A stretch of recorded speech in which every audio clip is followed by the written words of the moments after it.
there's this. So here are my thoughts. Hear me out.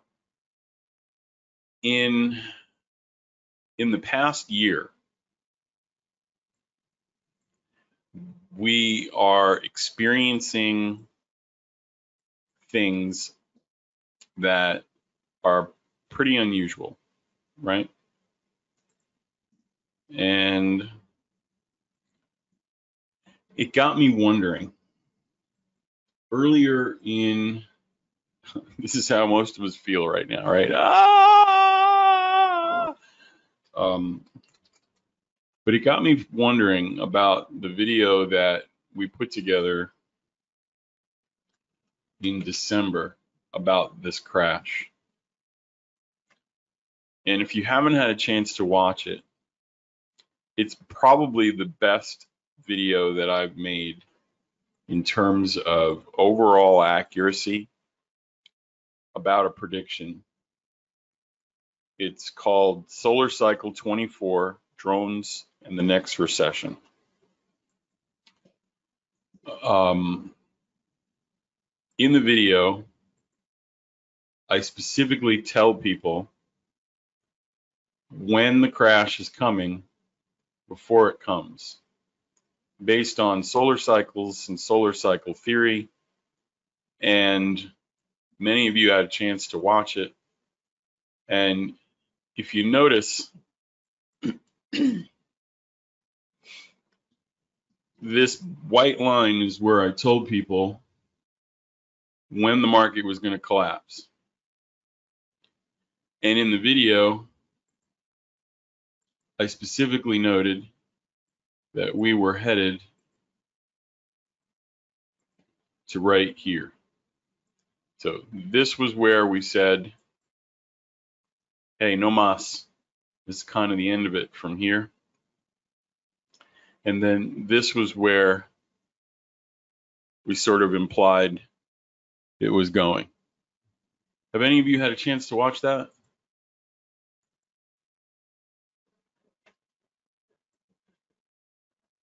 So there's the target of where we thought this thing was headed, based on the 2008 crash and the solar cycles that we had in place. What is that, 2300?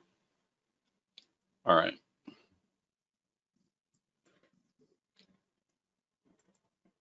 So it got me wondering.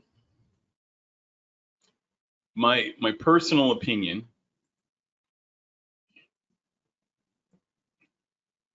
and it's a belief system, it's a bias, I'm the first to admit it. My belief is that power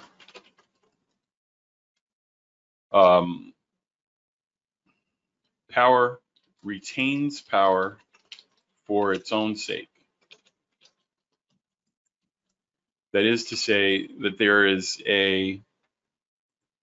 is always a base of power in the world, and it, if anything, has become, as it's become more concentrated, its wealth has expanded. So these lines sort of represent, I think, the number of powerful people. And these lines out here describe the wealth of those powerful people.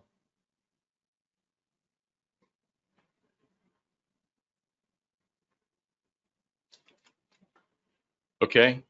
And so my suspicion was that in the video, if you watch the YouTube video, I thought that the crash was going to have some type of a smokescreen, i.e. an excuse. And that in the same way in 2008, the banks were shorting the mortgage derivatives to make money on the way down. I believed in 2019 and 2020, there would be a cover story. How do you guys feel about that? I thought it would be an altercation with China. maybe Iran, and that we would sort of repeat the 2008 scenarios. People were going to be so, if you watch the video, one of the premises in terms of solar theory was that this increased frustration and angst. Increased frustration and angst were coming. And that inside of the space of that biological response to magnetic field theory, electric field theory, it would be easy for power to do things that it would ordinarily have been unable to do with without any scrutiny. So if things were happening that were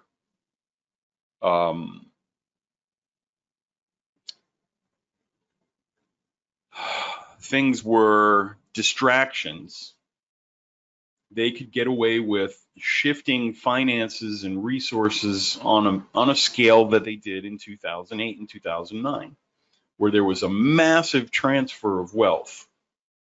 Right? You guys following me so far? Are you tracking okay?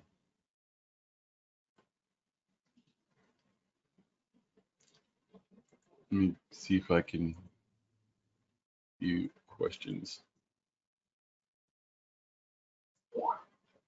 Okay. So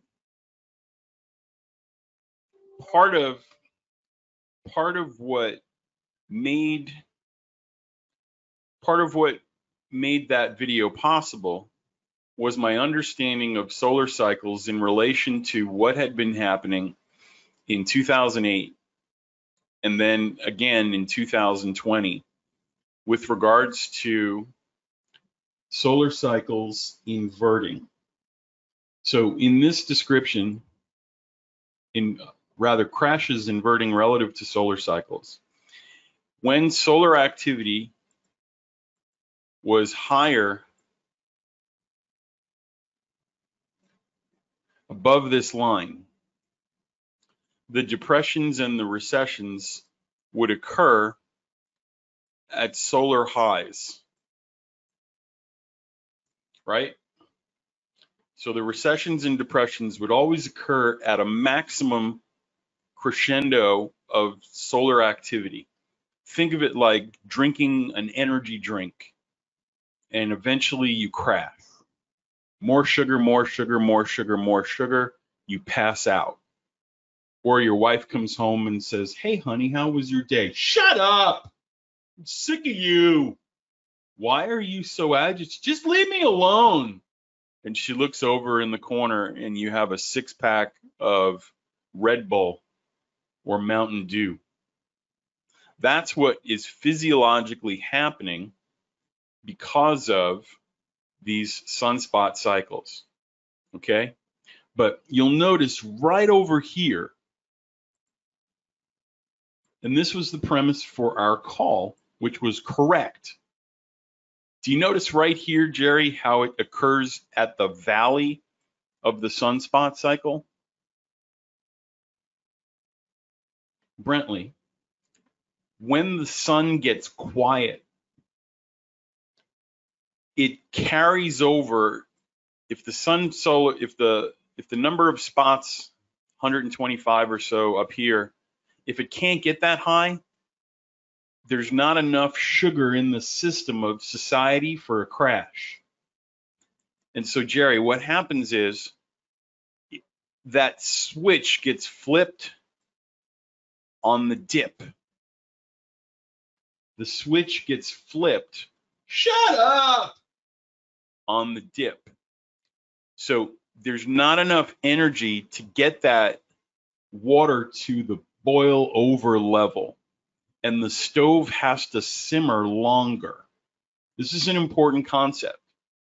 It's important before we continue that you understand it, because that dip, in the absence of extra energy, is the other inflection point that biologically we key into. And banks know this because every war, every global conflict occurs at this point in time. And if I figured it out, they figured it out, right? So over here, Chinese Civil War, Germany invades Poland, Korean War, Vietnam War, the Tet Offensive, the Libyan Civil War, Russia invades Czechoslovakia, the Iran-Iraq War, all of these events occur at solar peaks. So we are able to, let's assume we're a power cluster, we are able to push people into expensive military conflicts when people are at that agitated state of frustration, that maximum frustration level. And we can walk over and say, those people are trying to kill us. Well, we should kill them first. Exactly. All right. Now, this is the 2008-2009 crash relative to the sunspot cycle. And Jerry, you're going to notice same stuff. We're underneath the level where previously these cycles were taking place. The sun is getting quieter. All right, so it takes longer to get to those release points. How many of you have had a spouse or a partner in life, you might have been dating, and there was something going on that the two of you really didn't address, and you kind of avoid having the argument with each other, but you could feel it bubbling up, and then at one point you broke and said, you know what, your mother, when she said that to me, she had no right. I'll tell you who had no right. And then you have this kind of break point where neither of you can hold your tongue anymore. That's what this is. And it either happens here or it happens up here. But it didn't happen up here. So it happened down here in 2008. Okay. So far, so good.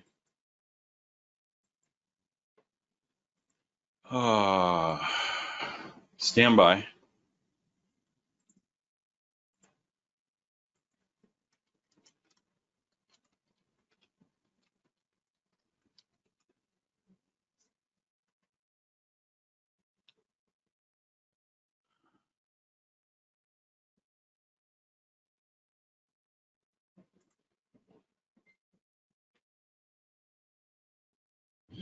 You can't make this. You can't make this stuff up. And I don't understand why it's not talked about. I don't understand why people aren't discussing it.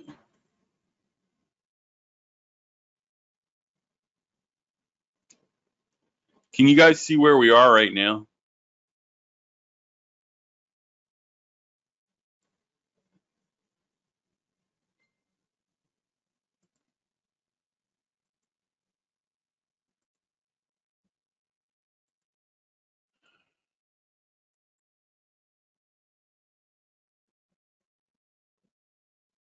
We are right there. Tap, tap, tap. Now, this is not a V bottom. This one is the biggest one because it had the most energy coming into it. And here's where I want to kind of go out onto a dangerous limb with you together.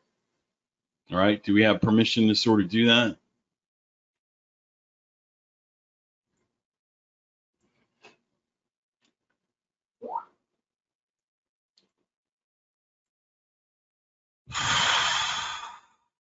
All right.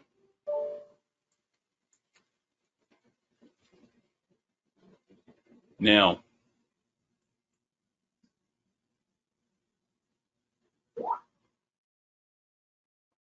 there are several factors in place right now.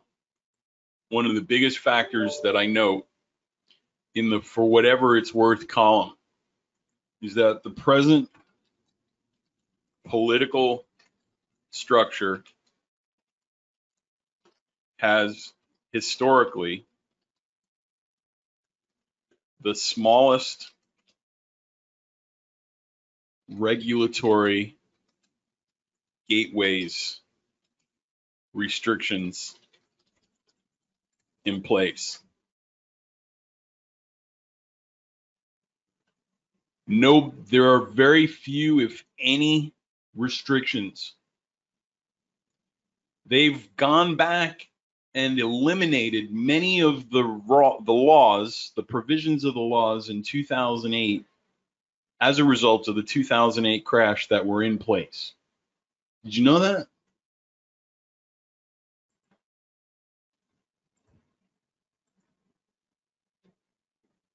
Laws changed, Dodd-Frank.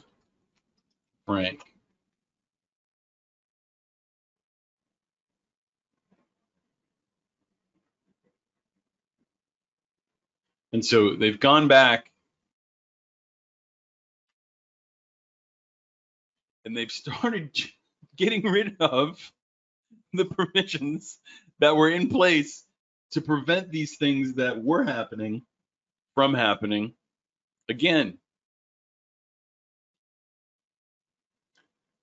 In a rare demonstration of bipartisanship, the House voted 258 to 159 to approve a regulatory rollback that passed the Senate this year, handing a significant victory to President Trump, who has promised to, quote, do a big number on Dodd-Frank. Republican lawmakers and banking industry, the banking industry, cheered a measure they said would help unshackle banks and the economy from regulatory burdens. Brent, does that sound like a good thing?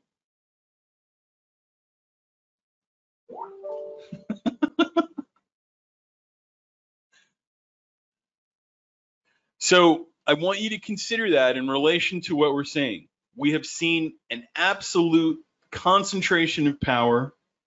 We have seen an absolute expansion of wealth in that concentrated power base.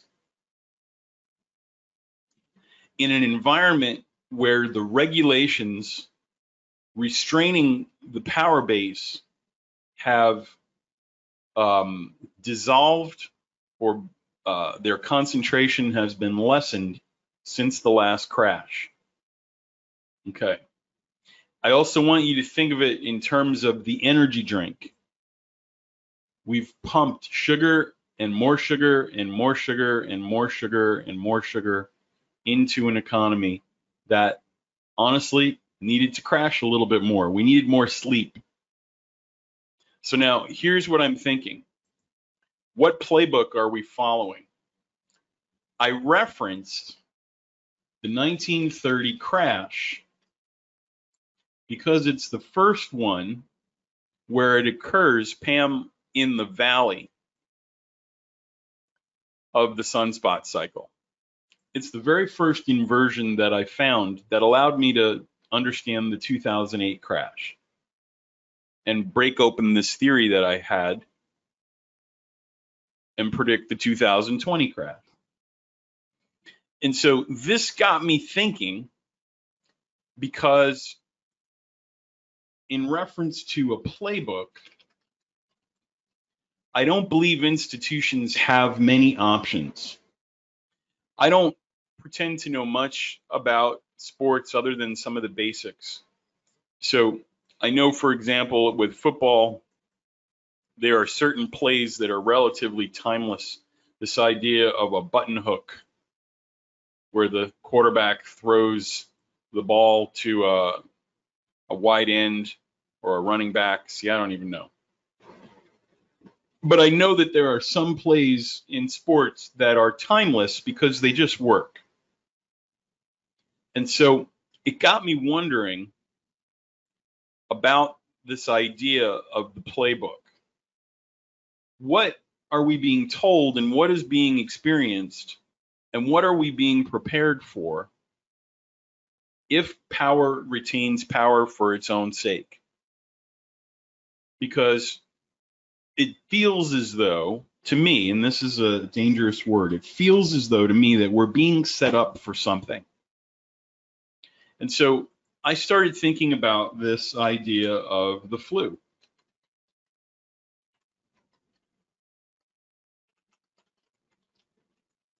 And I don't want to take away from the severity of it. I believe it's a thing.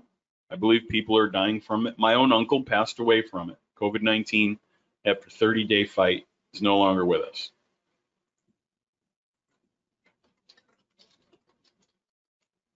The race riots, in particular, Black Lives Matter, right? So we have this idea that a bunch of black people were killed, and now they're sort of rising up and coming for justice.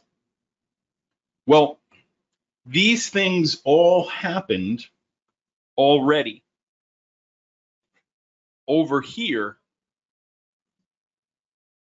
we have the after effects of the Spanish flu, and then we also had Black Wall Street, where entire cities and neighborhoods inside of those cities were burning in Oklahoma. But all these things were happening in this period of time.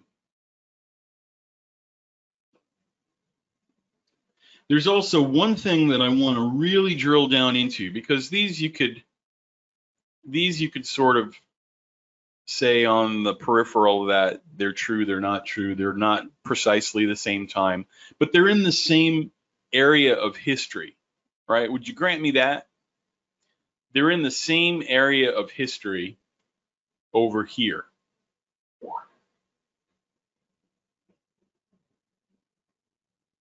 Okay? So far, so good?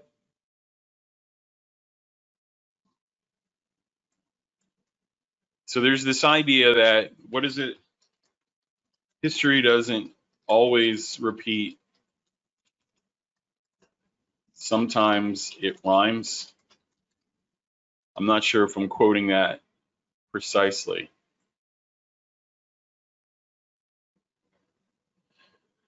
But then I started thinking about it.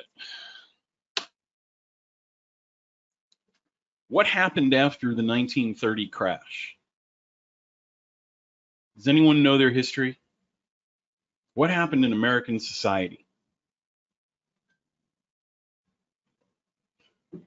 Specifically, do you know what program was put in place?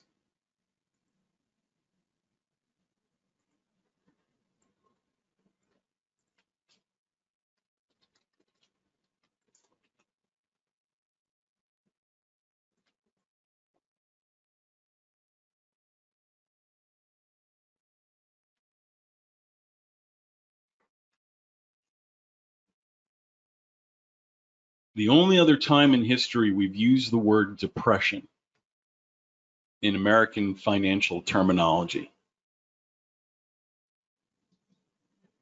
The only other time we ever use that word happens to coincide with the same period of history that we're discussing right now. Now, let me ask you a question.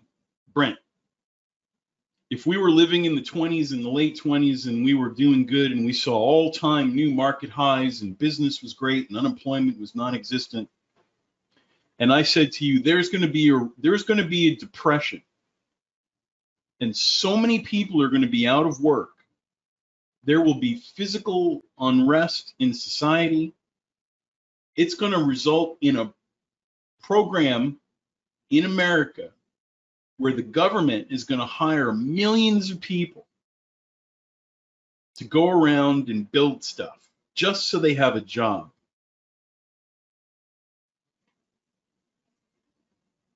And we're going to have all sorts of new safety net programs in place to make sure that civil unrest doesn't lead to revolution. We're going to put liberal programs in place like Social Security, a safety net, a chicken in every pot. Would you have believed me at the peak of the Roaring 20s? No, and yet it happened. It's here.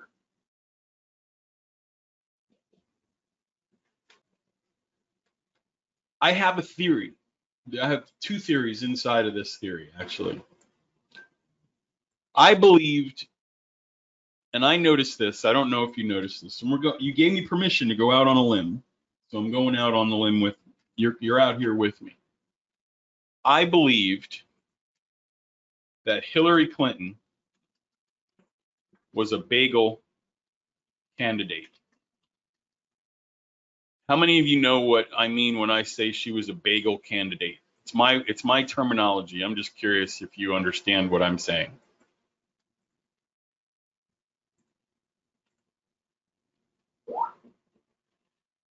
I believe she was around to prepare for someone else's cream cheese. She was the foundation for the cream cheese. And so when she stood on that debate stage and she said, my healthcare, I'm going to introduce something, universal healthcare. And we're going to put it in place, and there's going to be a financial fine if you don't join our healthcare system. She was preparing the way for Barack Obama.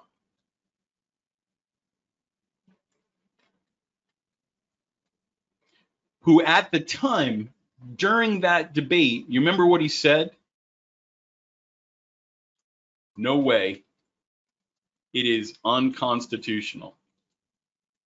You can't have universal health care. Your plan won't work.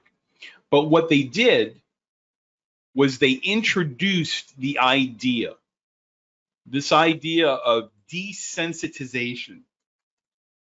Here, sensitization. We're going to let her take all the flack. We're going to let people, Jerry, it's sort of like telling your wife says, my mom's coming into town for 2 weeks and we have to stay in the guest room with the bad bed because she has a bad back. But she tells you 6 months ahead of time. And your first reaction is usually what? No way. That's BS. She can stay in a hotel. And then 3 months in, you know, I'm not a big fan of this mom thing. And then 4 months in, I kind of like the guest bedroom. This color, maybe if we put some fresh paint in here. And then 6 months in, you're kind of used to it, right? Your barrier for protest has been eroded. Everybody following me so far? I believe they introduce things and prepare us because giving the mandate the day before it occurs never works from the power base. So how many of you guys remember Andrew Yang, presidential candidate, Democrat Party? Do you remember what his platform was based on?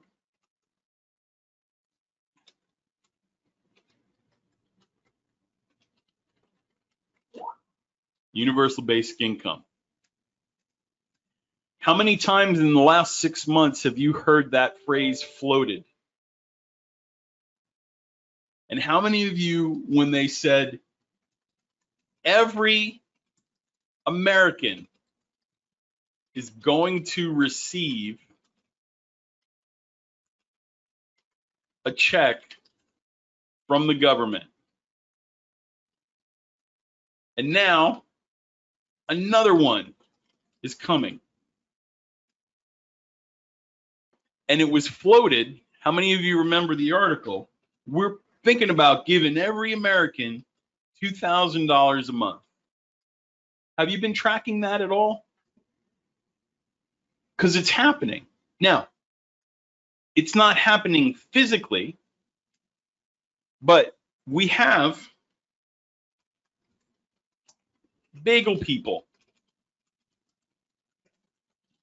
whose job it is to desensitize people to the inevitability of the thing. We get all of our angst out on the marriage counselor, the messenger, that first person down the hole gets shot to death. And so these people end up, I believe these people end up rewarded for their duty. So they have these horrible posts, but they get rewarded usually financially or with some kind of political post, right? So what does Secretary Clinton end up with? At the end of all this, she becomes the Secretary of State. You have the Clinton Foundation, hundreds of millions of dollars. We all know what's going on there. We all know what's going on. But she's untouchable because of her bagel process. Andrew Yang, I believe, is one of those people. But we're forgetting the biggest bagel person in relation to this idea of the New Deal. Guys, who's the bagel person now for what's coming? And I'll tell you why it's coming in a minute. We'll look at actual charts. What political figure from New York has taken the mantle of bagel person?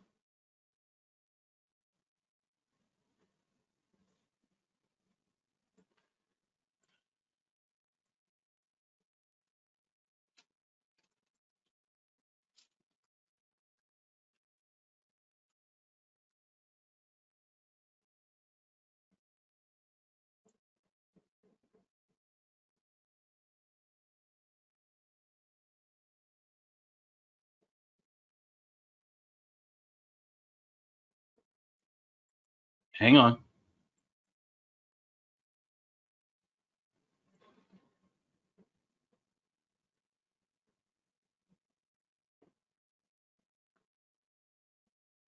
How many of you, when the Green New Deal first came out, felt the same way Brent felt when I asked him about the New Deal? There's no way. There's absolutely no way. It's impossible. No one will ever let that happen. Social Security, everybody working for the government, infrastructure programs, you're insane.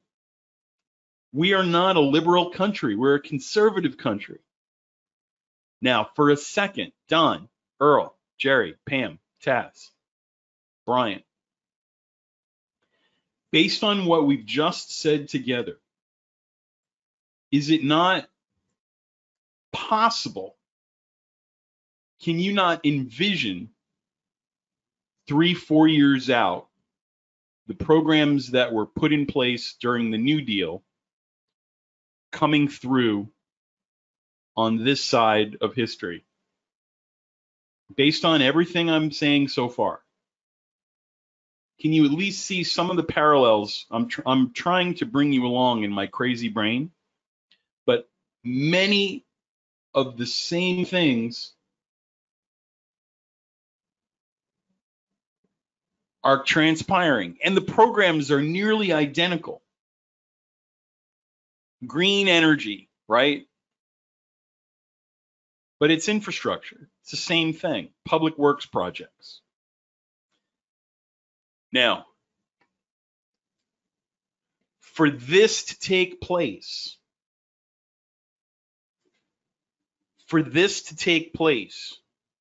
things have to be really bad. Really, really, really bad. And we need someone else in power.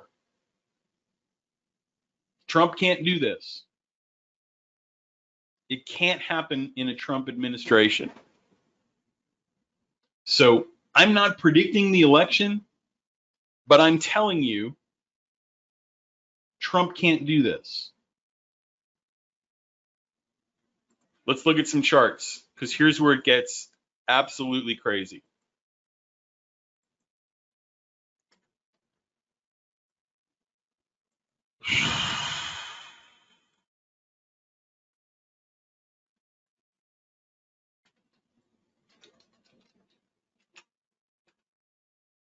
How am I doing so far?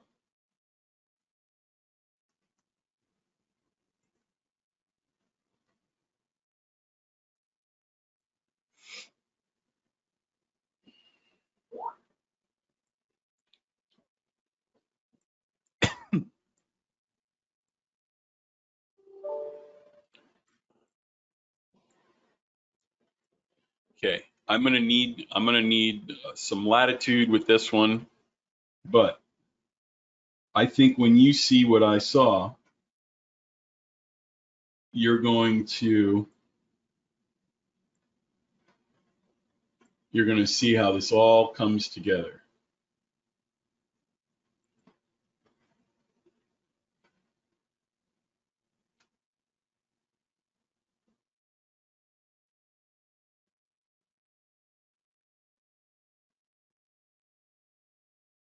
Okay. Stand by.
Okay.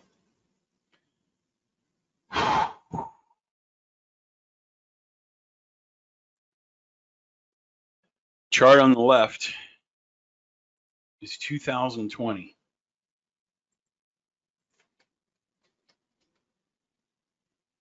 Chart on the right is the same period of time that you and I are talking about.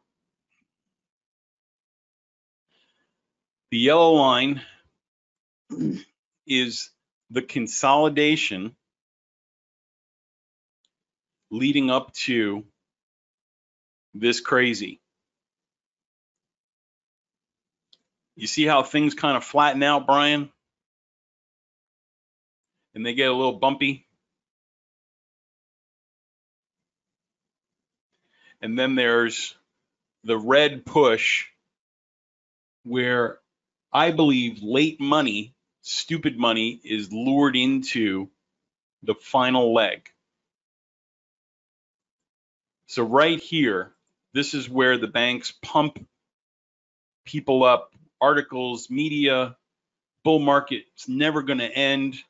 You got to get in. Everybody's off the sideline. Everyone's invested now. So you have to kind of admit that right there, if we just looked at that parallel, right? This period of consolidation, and I don't have actual market data. I'm sorry that I don't. But this little period right here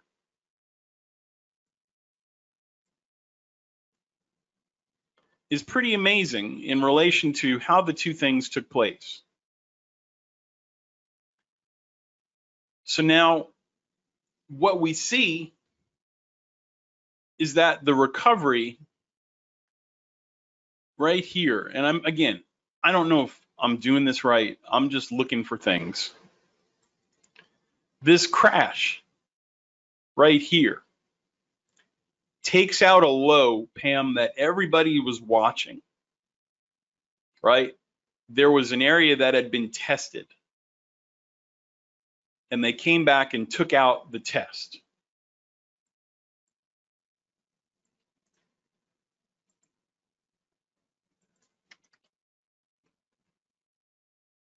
Let me see if I can get more data loaded. Can everybody see here where that test area is?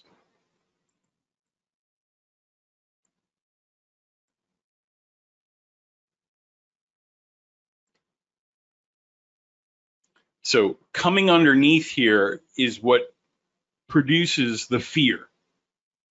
That's when people are like, oh, and that's why we predicted it in the video in December.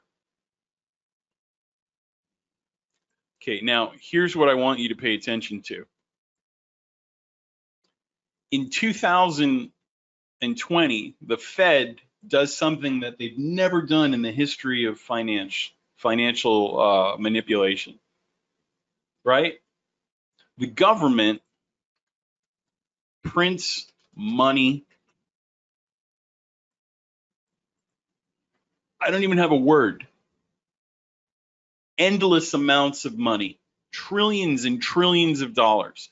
This doesn't happen, but we're prepared for it in 2008 with the bailout. We go, oh, that's something that they've done before. I guess they're going to do it again. But in 2008, if I said to you, the Fed's going to come in and print all this money and the government's going to give businesses and investment banks trillions of dollars and we'll never know, you'd say, no, there's no way that's going to happen. That's ridiculous. So what I believe is happening is that the response, the leg back up, is higher in this chart than it would have been in this chart. You understand?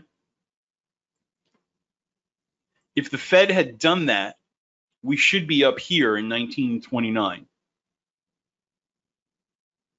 Brent, you think that's a good theory? Brian? But the response structurally is the same. Now, here's the deal. The hook is here. I want you to look, I'm going to blow this up. We'll put an arrow at the bottom we'll put an arrow at the bottom here.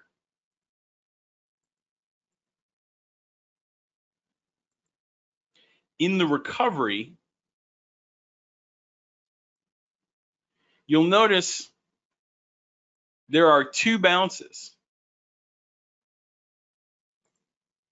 There's a bounce here.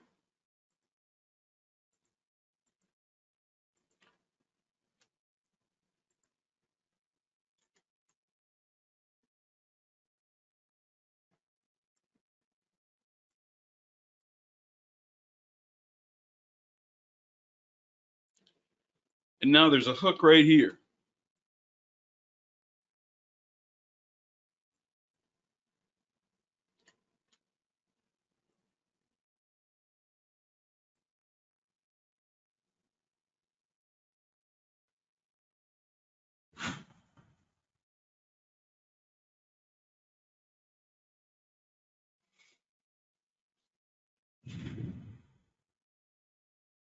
There are a few other things that we can use as measurement tools. You guys see over here where it says October, November is the crash down below.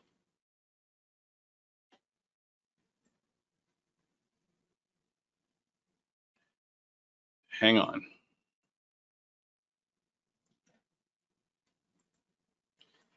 History doesn't always repeat. Sometimes it rhymes.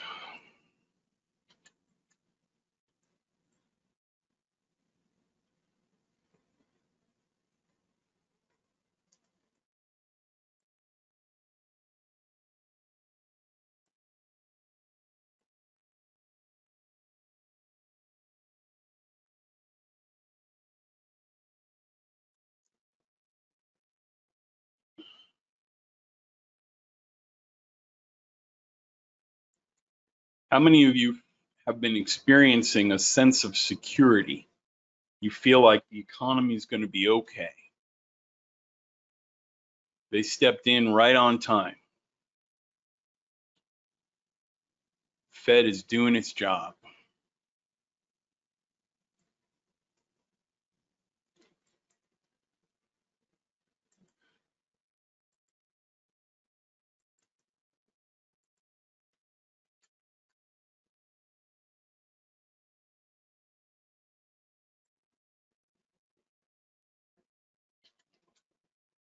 Nothing bad could possibly happen.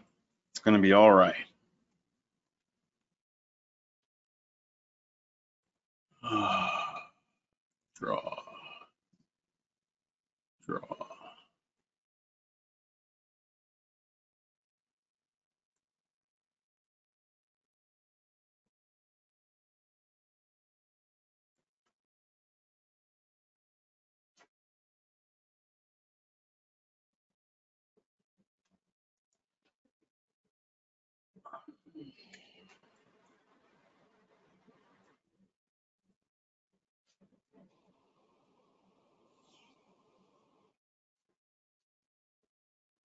We are past the point of safety in terms of time.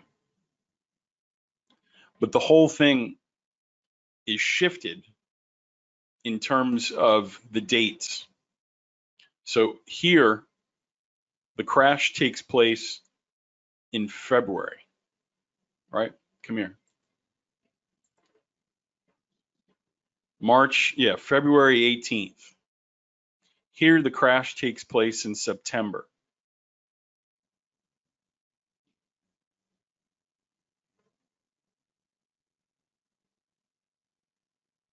So there's like a 3 or 4 month shift in when those things are taking place. But it's in the same kind of area, right? We're coming into summer, fall, August, September, October, November. Hey, what's coming up in November? Anybody?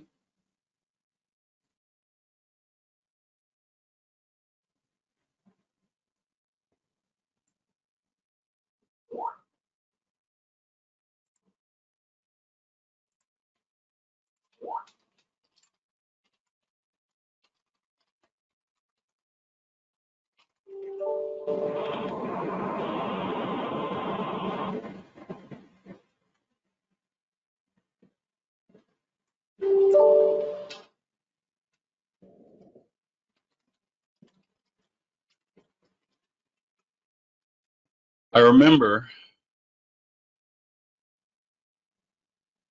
reading an article, and I can't find it. Maybe some of you can Google it for me. I remember reading that there were more put positions in place for the fall of 2020 than in the history of the financial world.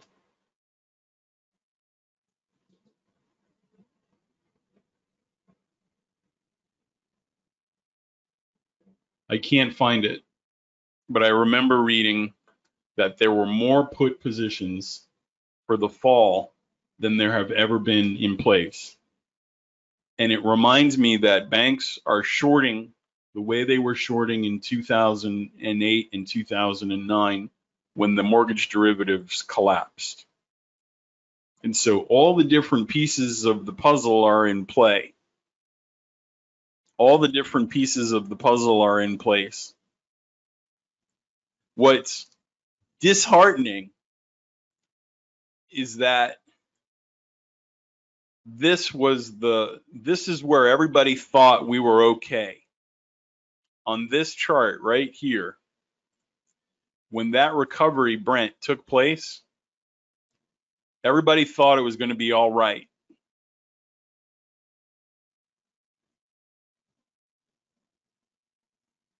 And right now, I want you to sort of gauge your own sentiment.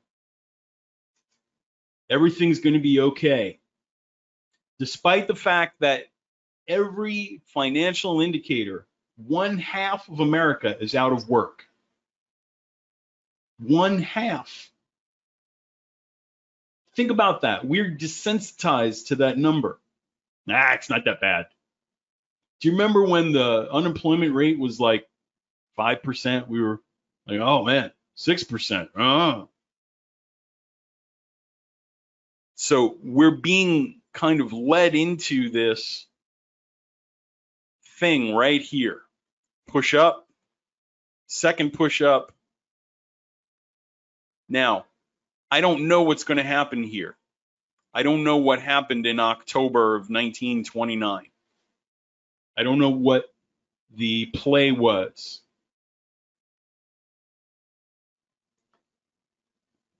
But I know in terms of divergence, nobody thinks, including major financial players, that this is a healthy economy. But again, power is concentrated in the hands of a few people this time. But I can't dismiss the similarities between what's happening here and what happened then. What happened before this, civil unrest, major global outbreak of a virus, people dying all over the place, society and culture changed. Society and culture changed.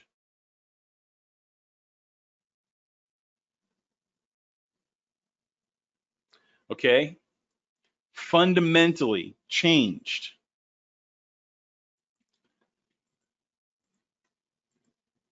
There are also other clues.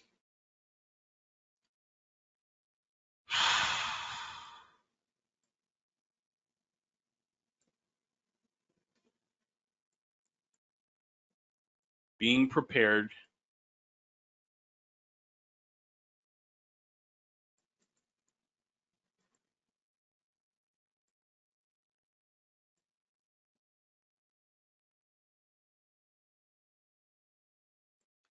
How about that one, Brian?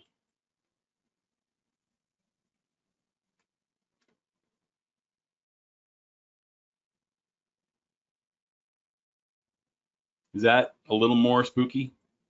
A little spookier?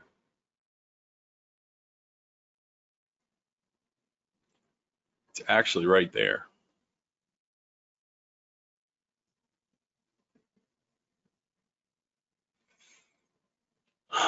I just want everyone to be careful. I want everyone to sort of be prepared. I may be wrong. I hope I'm wrong. I really, really, really hope I'm wrong. But here's the thing. I want you to imagine a universe, the next leg, if you look at the symmetry of this, the next leg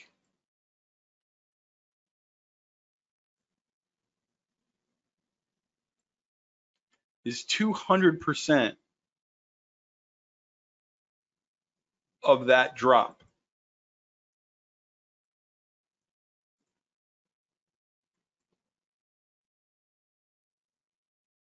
Of that peak. So if you come here and we go from the bottom of the consolidation to the high,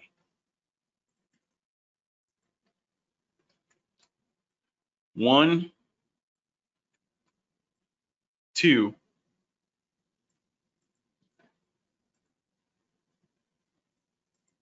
it's 1,200 to 1,400.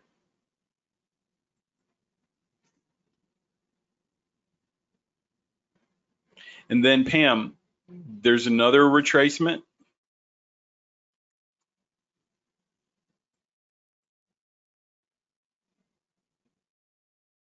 And let's say a final 100% under that.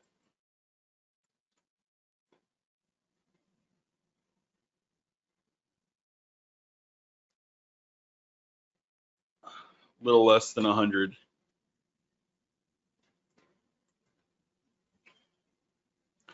So if we fill in what looks like a possibility on here, let's just kind of speculate, shall we?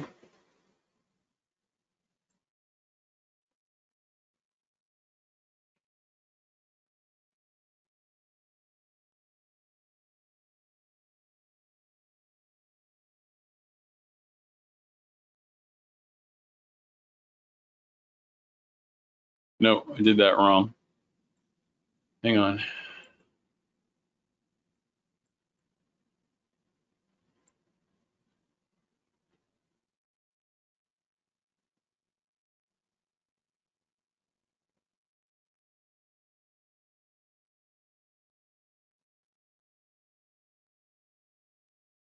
Nope, I still did it wrong.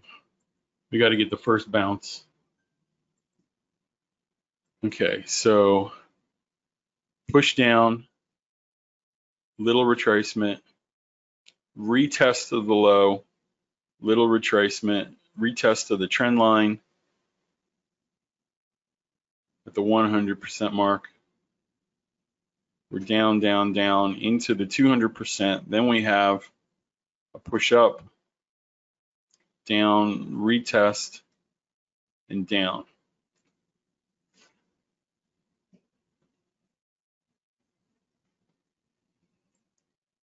What I don't know is what precipitates this. What precipitates this? We're missing the fuse. I don't know what the fuse is. They need an excuse. Because here's what I want to get through everyone's heads. As of right now, the powerful are loaded short.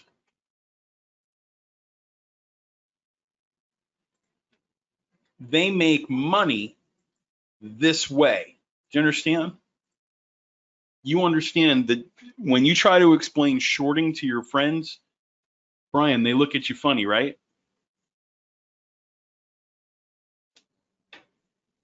How do you make money when the market goes down? That's impossible. If Google was X dollars, if Tesla was $1,000 and it's now $50, how could you make money?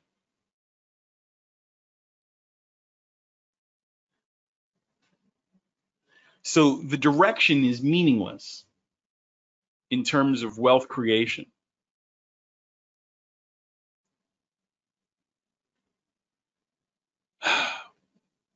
That's all I got. But I honestly believe over here, here's my preliminary prediction.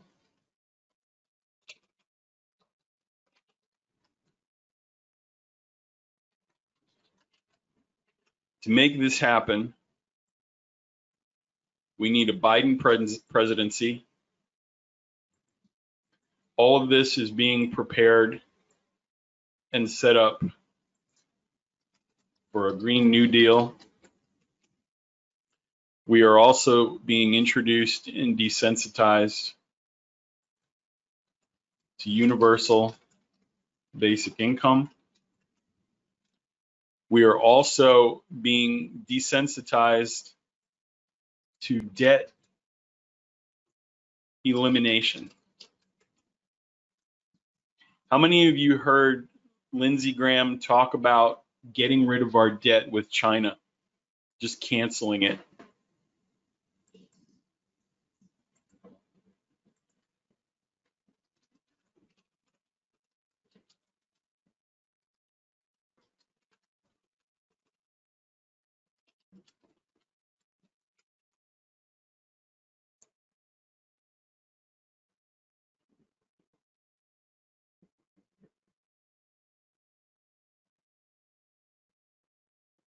We don't want to pay you the money that we owe you because it costs us so much money to take care of coronavirus. Should the U.S. refuse to pay back $1 trillion debt to China? Senator Graham wants to default on $1 trillion debt owed to China. Guys, that's a bagel. Sharon, that's a bagel. And everyone goes, you out of your mind? We can't do that. It's unconstitutional. You're crazy. No way. We have to pay our debt. What happens if we don't pay our debt and the dollar defaults and now all of this and the petrodollar and blah, blah, blah. And he sits there and he takes all the crap. He even looks like Hillary Clinton. Here, want to be freaked out?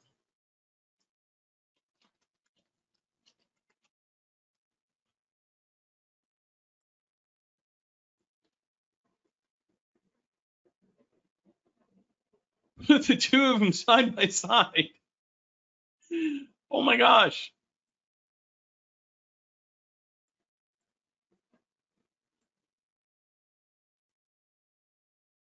Right? These ideas have been floated for a reason. Because over here, there is a major societal reset and shift. There's also one other thing that's missing right now. What part of the 1930s and 40s have I left out? Anybody? What part of this is still missing?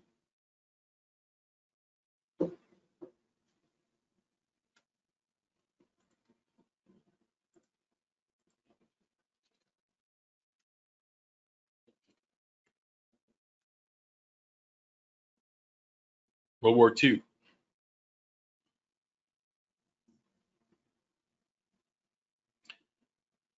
In terms of what I'm seeing, in terms of what is playing out in the world, there's one conflict.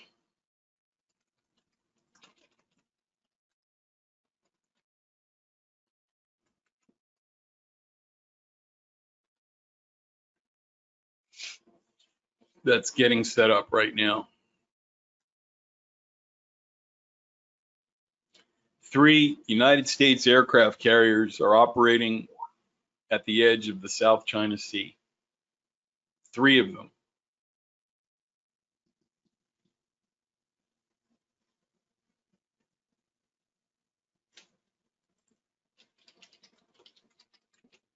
There is a conflict occurring right now in China.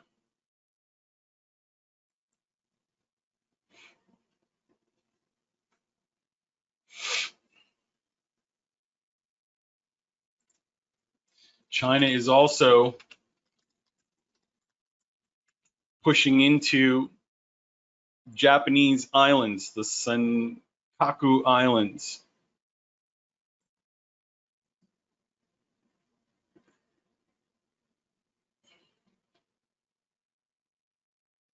Everything is ratcheting up right now.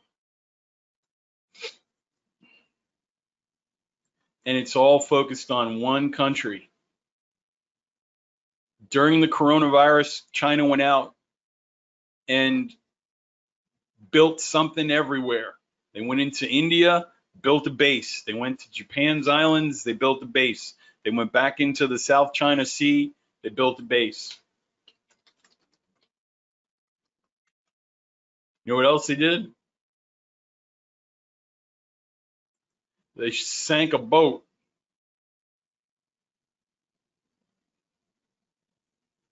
I don't know who else could cause crap. But it feels like, to me, bagel candidate, Mr. Trump, has been priming people to hate China. President Trump calls coronavirus Kung flu.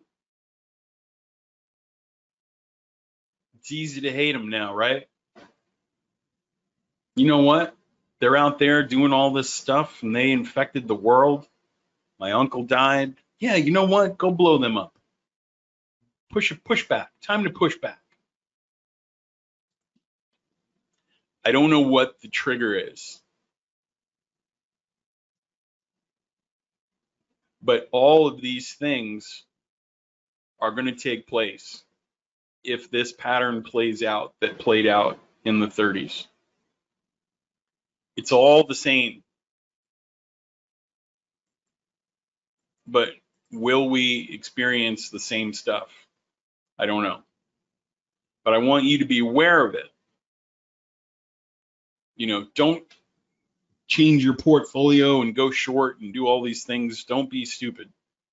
But I just want you to listen for exuberance, listen for irrational optimism, listen for all the things that people were listening to back in the 30s.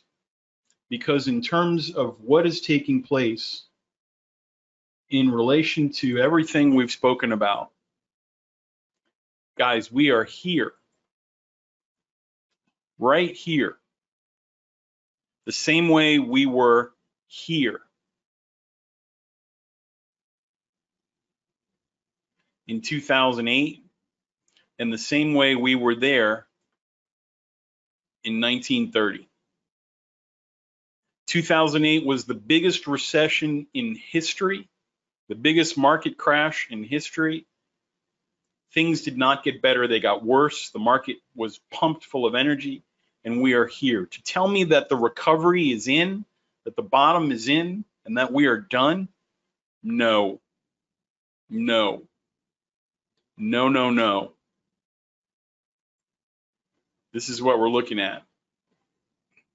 So I'm going to put this video up later on YouTube. I'll send out a link, and we can leave it open for discussion. But I want you to think about who is the new Johnson, right?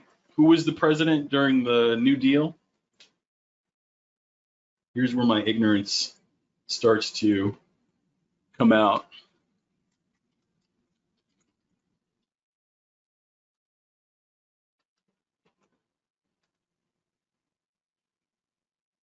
Franklin Delano Roosevelt.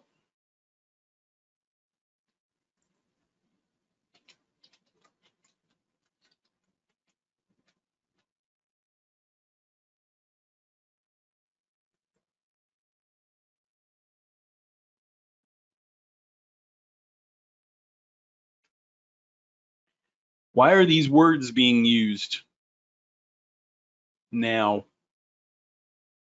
May 2020, Biden is planning an FDR-sized presidency. What? The New Yorker. Why are they comparing him to FDR right now? Biden, the 21st century FDR? Are you kidding me, guys?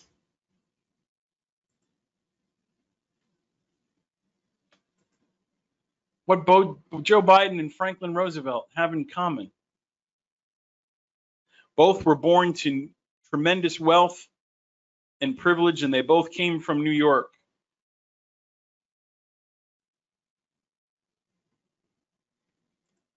Newsweek. Joe Biden, the moderate, plans the most radical economic overhaul since who? Teddy Roosevelt. James Madison? Buchanan? No. No. FDR.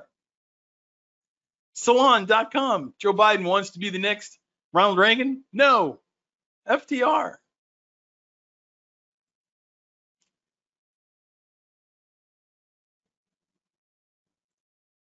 GQ.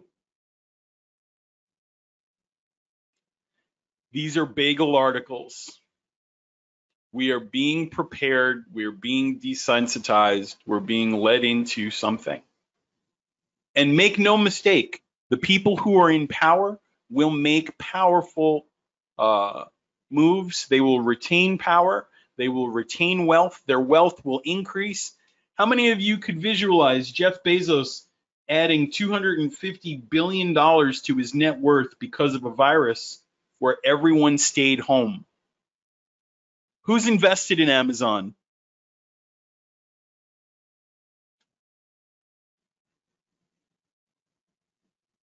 Do you think if we went and looked at the portfolios of congressmen and women, of senators, of White House officials, we would find people with investments in Amazon?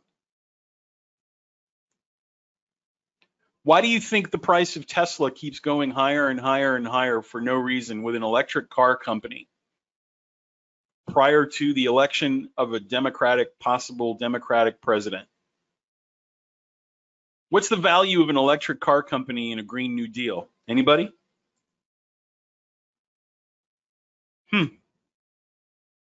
Weird things. History doesn't repeat, but sometimes it rhymes. Keep your eyes open. Keep your ears open. And we'll see.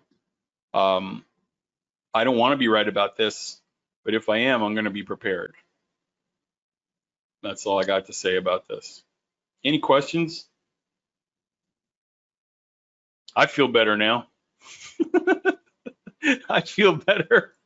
I've been waiting to get this out for a long time. So that's all I got. That's all I got.